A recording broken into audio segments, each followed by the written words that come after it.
आज हम एक बहुत ही प्रोफेशनल रिसेप्शन मेकअप लुक को स्टेप बाय स्टेप समझेंगे।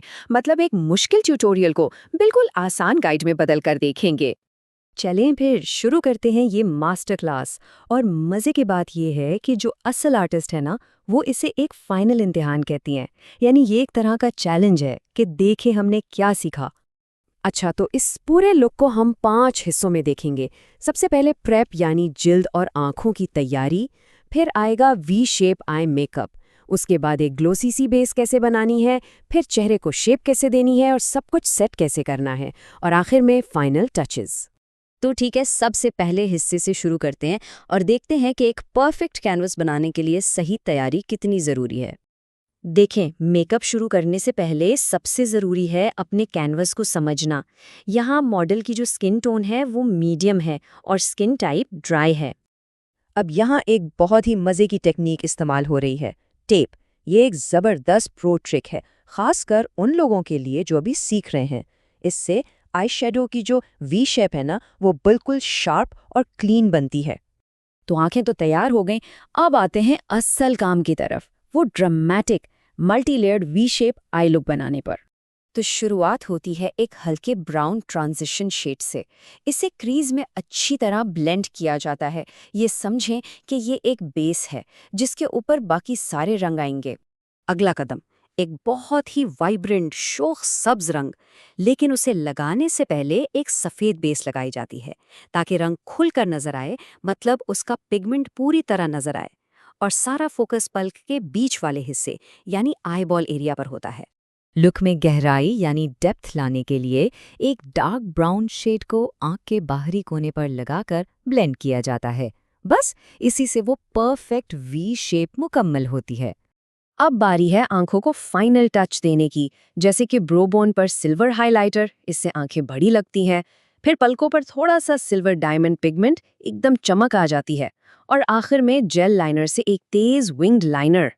यहाँ एक ज़बरदस्त प्रो टिप है, जेल लाइनर लगाने के बाद इसके ऊपर एक लिक्विड लाइनर की लेयर ज़रूर लगाएं।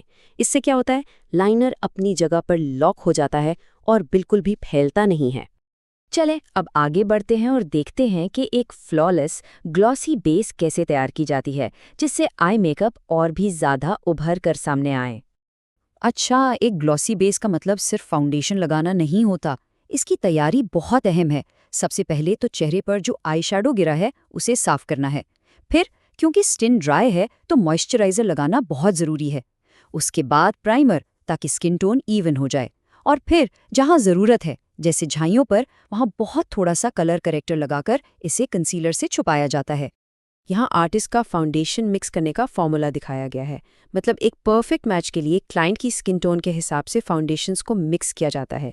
अगर स्किन ज़्यादातर मीडियम टोन की है तो मीडियम फाउंडेशन ज़्यादा होगा, और अगर फेयर टोन की है तो फेयर वाला ज़्यादा होगा। और वो जो खास ग्लॉसी फिनिश चाहिए ना, उसका राज ये है कि फाउंडेशन के इसी मिक्सचर में लिक्विड इल्यूमिनेटर के कुछ ड्रॉप्स भी मिला दिए जाते हैं। तो जनाब, बेस तो लग गई, अब बारी है चेहरे को डायमेंशन देने की और हर चीज़ को सेट करने की ताकि मेकअप टिका रहे। यहाँ हर स्टेप का एक खास मकसद है। जैसे हाइलाइटिंग के लिए 2 शेड हल्का कंसीलर इस्तेमाल होता है ताकि चेहरे के हाई पॉइंट्स उभरें।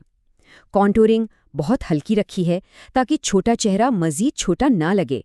और हाँ, ब्लश थोड़ा ज़्यादा लगाया है ताकि जो गाल अंदर धंसे हुए हैं वो भरे हुए लगें। आखिर में लूज पाउडर से सब कुछ सेट कर दिया जाता है ताकि मेकअप अपनी जगह से ना हिले।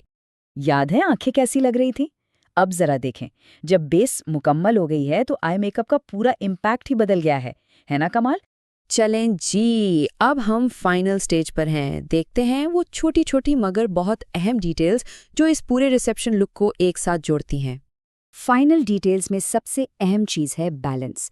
एक तरफ आईब्रोज को डार्क ब्राउन पॉमेट से बहुत नेचुरली डिफाइन किया गया है, काला रंग इस्तेमाल नहीं किया ताकि वो मसनूई ना लगे। और दूसरी तरफ लोअर लैश लाइन पर सफ़ेद काजल से आंखों को बड़ा दिखाया गया है और सिर्फ बाहरी कोने पर काला लाइनर स्मज किया है ताकि लुक में इंटेंसिटी भी आ जाए।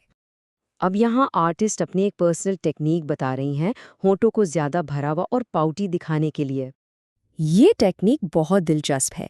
लिप लाइनर की जगह डार्क ब्राउन आई शैडो या कॉन्टूर पाउडर से होंठों को आउटलाइन किया जाता है, और जो क्यूपिड बो है ना, उससे ज़रा सा ऊपर एक फेक लाइन बनाई जाती है, उसके बाद लिपस्टिक लगाई जाती है और आखिर में ऊपर से हाई शाइन ग्लॉस। इससे होंठ बहुत ही सॉफ्ट और पाउटी लगते हैं। और एक आखिरी प्रो टिप लैशेस के बारे में। फेक लैशेस लगाने से पहले उसकी ग्लू को 60 से 70 सेकंड तक सूखने दें। जब वो थोड़ी टिकी यानी चिपचिपी हो जाए तब लगाएं। बस यही है सारा दिन लैशेस को टिकाए रखने का राज। तो देखा, एक रिसेप्शन लुक और उसमें दर्जनों प्रोफेशनल टेक्निक्स, फाउंडेशन मिक्स करने से लेकर होंठों को कॉन्टूर करने तक। अब सोचने की बात यह है कि इनमें से कौन सी टेक्निक सबसे पहले ट्राई की जाएगी।